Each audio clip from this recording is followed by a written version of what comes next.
About this time last week, I shared this post on my Instagram, and it's fair to say it got a little bit of hate. In the post, I said the average man is fucked, and I gave some stats to back it up. I'm going to go through them now. The first one, which many people watching this channel may not believe, is 18% of men actually have a gym membership. That's not even goes to the gym. We're going to get into that in a second. 18% of men have a gym membership. That means as you walk down the street, 1 out of 5 men actually have an access to a place where they can make themselves physically look and feel better. That's fucked. Stat number 2, 4.25% of men actually go to the gym regularly, and that means more than 3 days a week. Let's face it, guys, if you're not going more than 3 days a week, you don't really go.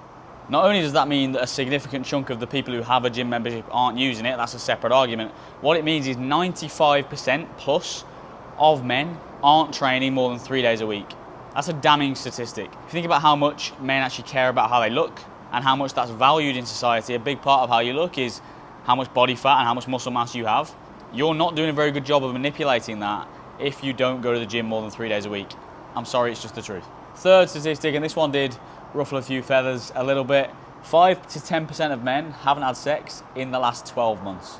And why is that an issue? Some might say that's great, that's a good thing. To my mind, people in relationships, this probably takes out, because less than 12 months, I'm pretty sure people are getting active more than that. So this is single men, 5 to 10% of them, so again, 1 in 10 almost, haven't had sexual relations in the last year.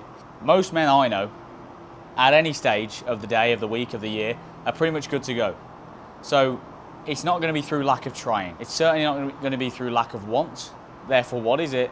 It's either a confidence thing, they can't put themselves out there, they can't speak to girls, they can't have the confidence to go on dates, whatever it is, or the slightly more sinister undertone could be a lack of libido, lack of testosterone, etc., and that's perpetuated by the way we live our lives today, backed up by those first 2 points of no physical activity, very minimal amounts of weightlifting, etc.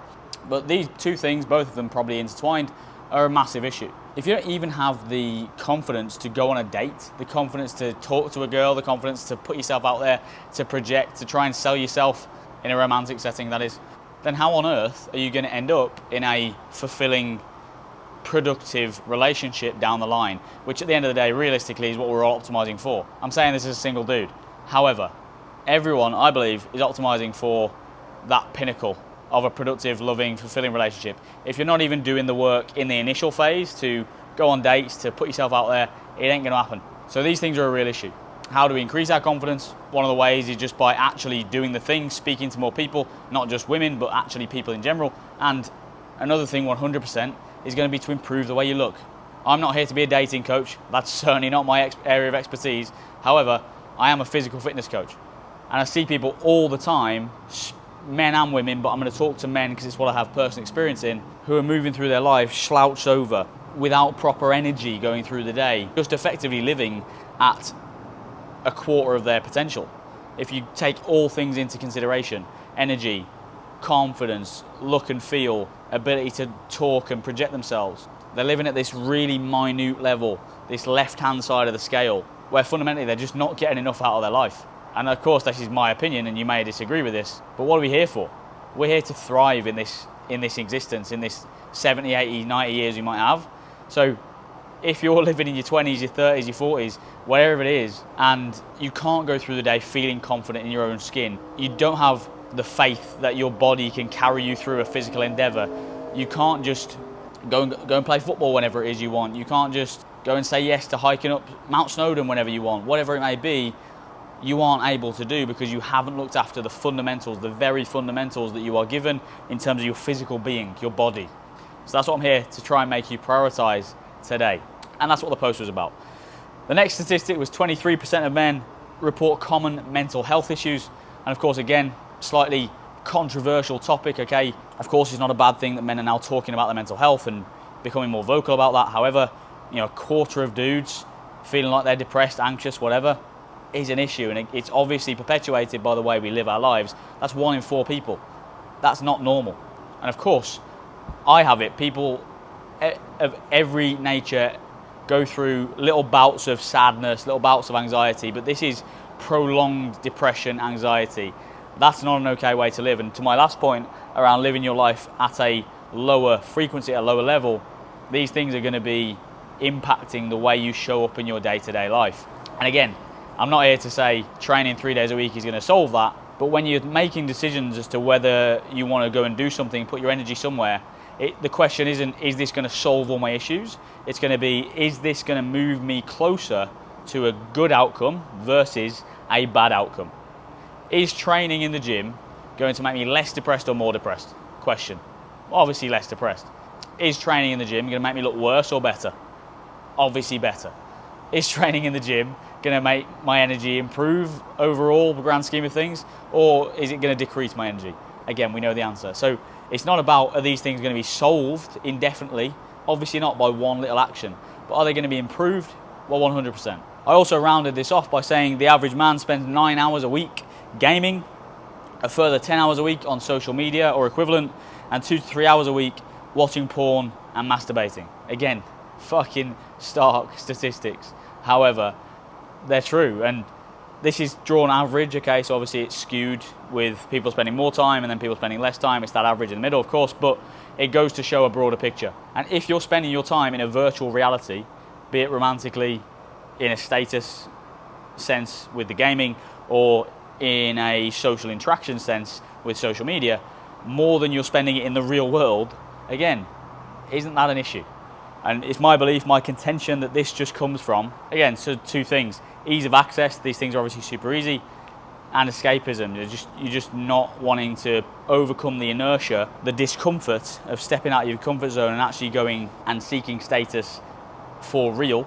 So you're going to get it in an artificial sense from a game or whatever it is. And we know there are studies done on this sort of thing. The dopamine you get, or the positive emotion you get from sitting on a game or on social media or whatever, is very short-lived. It's a spike and it's down. Whereas from genuine social interaction, from physical activity, from actual achievement, these things are much more sustaining. Those time-based statistics I've just been through mean that the average man is spending more time either gaming, masturbating, or on social media scrolling than they are training or otherwise trying to improve their life. You know, if they're not spending more than 3 hours in the gym, but they're spending all of this time on social media, gaming, whatever, and then we speak to guys and they're like, yeah, I haven't got time to work out, you know, it doesn't really map over, it doesn't really make sense. The overall point of this video that I'm making is to stop living on autopilot. I believe just generally, naturally, for whatever reason, I've been quite blessed with the fact that I'm quite agentic. I take agency over my life, over my situation. I feel like my efforts are directly correlated with how I feel, what I get from this life. I feel like if you can think a bit more like that, even though it's not 100% true, you know, you're not going to get 100% it out of what you put in. However, the more actions you take in a positive direction, the more likelihood there is of a positive outcome, of course. If we take our eyes off autopilot a little bit and start actually taking ownership, taking control over the situation we're in. Again, I run a coaching business. We talk about this all the time to lads who are coming on calls and trying to join our coaching program. The reason they're in the situation they're in, typically older guys, is because they've just taken their eye off the ball. Other things get busy, okay? You know, social occasions, holidays, family for some people, work, it gets busy, I get it. And that shifts focus away from taking care of yourself. However, it takes something, hopefully something like this video, to actually go, fucking hell, well, the less I focus on myself and my own energy and my own cup filling, well, the less I have to give to everyone else. So if you are watching this and you're resonating with any of this shit, and you sort of think, fucking hell, I fall into some of these camps, maybe I haven't been to the gym 3 days a week consistently for a period of time, maybe, you know, I don't really have the confidence to put myself out there, maybe I can't stay consistent on a diet, I'm not actually living the way I want to live, then there's no shame in getting some help with that. And that's what we provide. I'm going to tell a story before I throw to my actual business, but I was stuck at one point 2-3 years ago with my business, didn't know where to go, didn't know what to focus on, didn't know what to do. And it caused me to spin my wheels, it caused me stress, anxiety to know I could be getting more out of this, I could be doing more with this, but I wasn't. And so I paid a shitload of money for some mentoring, some coaching on this subject of business. And it broke me through that plateau. It gave me some skin in the game to actually work on the things I needed to work on. This is no different. If you're finding yourself stuck, unhappy, unconfident, then go into someone who has a proven track record, who's done it themselves, who you trust, and saying, look, I need the help with this, and paying for it. There's no harm in that. And objectively, at the end of a time period, working with someone like that, be it in business, fitness, whatever it is, confidence, you'll be in an objectively better position. And that's what it's about. So, I hope you enjoyed the video. It wasn't super light-hearted, but it's real. You know, this is the reality of what people are facing. And look, you may not fall into the darker end of these scales where we're looking at, okay, fucking hell, 95% of people haven't been in the gym in three days a week, cool. That might not be you. You might be going, cool, I'm in the top 5%. Fucking hell, top 5% is 3 days a week. You can do better than that.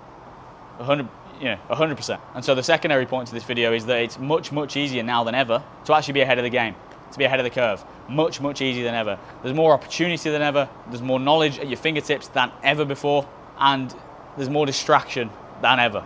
So if you can pull yourself away from the noise a little bit and focus on something that's actually going to be productive, then you might just have a chance of doing pretty well. But I hope you enjoyed that video. If you did, leave a comment. I'd love to hear your thoughts on all of this sort of stuff. Very interesting to me. Like, comment, subscribe, all that sort of good stuff. And I'll see you in the next one. It may be more closely related to what I usually talk about, but this was on my mind, so I thought I'd give it a whirl.